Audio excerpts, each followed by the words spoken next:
Every morning before sunrise, Grandma Lilia makes her slow but determined walk down the cracked steps of the Hollywood Vine subway station. At 87 years old, her back aches and her legs tremble, but her voice, though aged, still carries a warmth that has softened thousands of strangers' days. Beside her toddles little Amara, only 4, wearing mismatched shoes and carrying a tiny plastic microphone with faded pink glitter. It was a discarded toy someone once left in the donation box, but to Amara, it is a treasure. They claim their usual spot at the far end of the station where the tiles echo just right. As trains roar past, Lilia lifts her chin, breathes deeply, and begins their morning duet. She sings a Filipino lullaby she once used to sing to her daughter, Amara's mother, before life's hardships tore their family apart. Amara joins in on the English refrain, her small voice bright and innocent, creating a magical blend of generations. Commuters stop, some smile, some film, some drop spare bills into Lilia's old tin cup. But today is different. A woman on her way to work stops in her tracks. She watches for a long moment, tears forming, before pulling out her phone and recording. The video captures everything: the soft tremble in Lilia's voice, the way Amara sways to the melody, the love between them that refuses to fade despite being homeless, hungry, and forgotten by the world. That very night, the video explodes across social media. Millions watch in awe, comments flood in. "This duet melted my heart. Someone get them on AGT immediately. The world needs voices like theirs." For the first time in many years, Grandma Lilia feels something she thought she'd lost forever. The America's Got Talent studio buzzes with noise, cameras rolling, producers rushing, contestants rehearsing their last notes. Amid the whirlwind, an elderly woman slowly steps inside, holding the hand of a tiny girl wearing a dress 2 sizes too big. Grandma Lilia, 87 years old, looks overwhelmed but determined. Little Amara, on the other hand, walks with the confidence of someone who believes the world is kind. When they check in, staff members look up in surprise. They had seen the viral video, of course, but no one expected the grandmother to be this frail, or the child this young.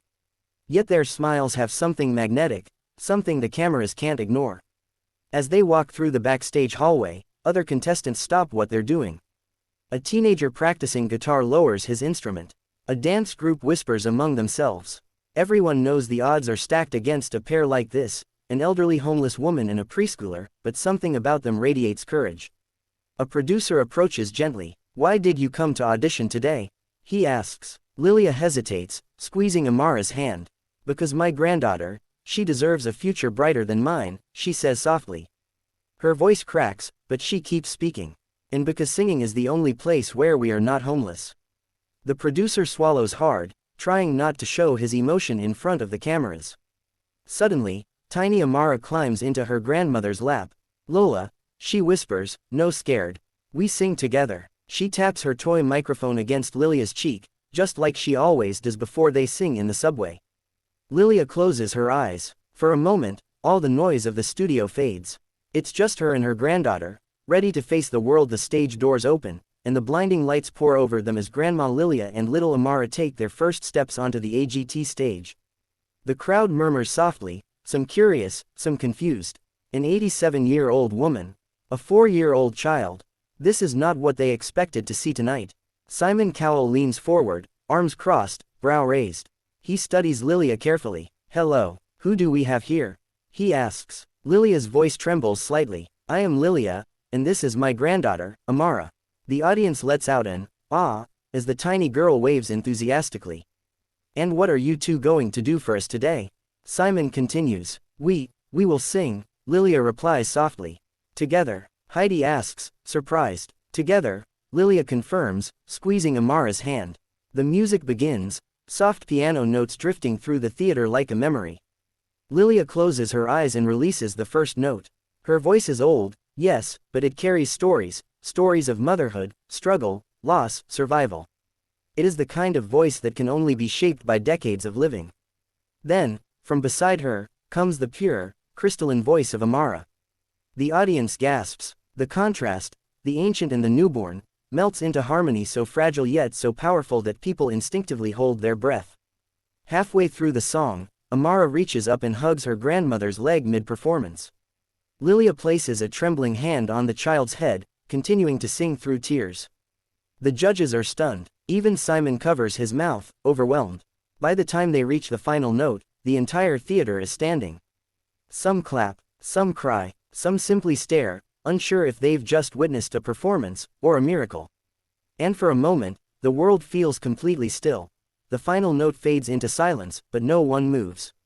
A full 5 seconds pass, long enough to feel like a lifetime. Grandma Lilia stands trembling, unsure if the silence means failure or disbelief.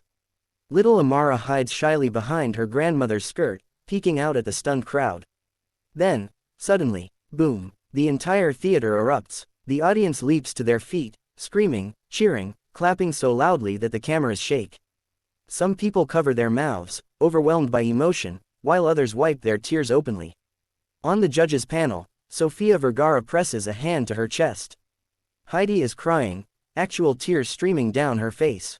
Howie stands up, applauding above his head, shaking it like he can't believe what he just witnessed. But it's Simon Cowell who stuns everyone. He isn't speaking. He isn't smiling. He isn't even blinking. He simply sits there, staring at the grandmother and granddaughter as if trying to understand how two voices, so fragile, so unexpected, could hit him so deeply. Finally, Simon clears his throat. His voice cracks. Lilia, Amara, he pauses, visibly emotional. In all my years on this show, I've never seen anything like that. The crowd roars again. You didn't just sing, Simon continues. You showed us something pure, something real. He presses his hand to his chest. This wasn't a performance. This was love. Lilia covers her mouth, tears spilling down her cheeks. Amara holds her grandmother's hand tightly. Simon looks at the audience, then back at the pair. He inhales deeply. You too. He stands up. The entire room tenses as Simon reaches toward the center of the judges' table. And then, his hand hovers directly over the golden buzzer. Simon's hand slams down on the golden buzzer, and in an instant, the entire theater explodes with sound. A thunderous boom echoes across the stage as golden confetti erupts from the ceiling, raining down in shimmering streams. Amara lets out a high-pitched squeal, spinning in tiny circles with her arms stretched out. Her laughter fills the theater, pure and bright, cutting through all the noise like sunlight. Grandma Lilia, overwhelmed, falls to her knees, her frail body trembling under the weight of a moment she never believed was possible. The judges stand. Crew members cry behind the cameras. Audience members shout her name. Millions watching online are already flooding the livestream chat. And in the middle of the confetti storm, Simon steps onto the stage, something he rarely does. He kneels beside Lilia and gently helps her stand. You're not invisible anymore, he whispers. Today, the world saw you. Lilia tries to speak, but no words come out, only tears of gratitude. Amara, still giggling, rushes into her grandmother's arms and presses her tiny toy microphone against Lilia's cheek, just like she always does when they sing together in the subway. Backstage, chaos turns into kindness. Producers offer blankets, warm drinks, and a quiet room for them to rest. Within hours, clips of the performance spread across every social platform. Celebrities repost it, news stations feature it, donations pour in from around the world. A charity contacts the show immediately. They want to give Lilia and Amara permanent housing. Then messages appear from people Lilia never thought she'd hear from again, former students from decades ago, shocked to see their old music teacher homeless. But now, everything is changing. The world no longer sees them as the homeless singing duo. They see them as artists, fighters, family. For the first time in years, Lilia and Amara step forward into a future that finally feels like it belongs to them.